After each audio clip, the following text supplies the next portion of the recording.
જીવોને મુક્તિ આપવા માટે એક શ્રીમદ ભાગવત છે એ પર્યાપ્ત છે. એકમ ભાગવતમ શાસ્ત્રમ મુક્તિદાને ન ગર્જતિ. આપણા 18 પુરાણ અને 18 શાસ્ત્રોમાં એક જ ભાગવત શાસ્ત્ર એવું છે કે જે સિંહની જેમ ગર્જના કરે છે કે હું મુક્તિ આપવા માટે સામર્થ્ય છું. 7 પ્રકારની મુક્તિ: સાયુજ્ય મુક્તિ, બીમારીમાંથી મુક્તિ, વિકારોથી મુક્તિ, દુઃખથી મુક્તિ, બંધનમાંથી મુક્તિ,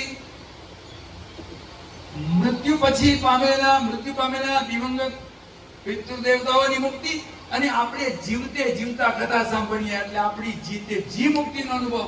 7 પ્રકારની મુક્તિનો અનુભવ કરાવવાની સત્તા અને સામર્થ્ય એ શ્રીમદ ભાગવતજીનું જ્ઞાન છે.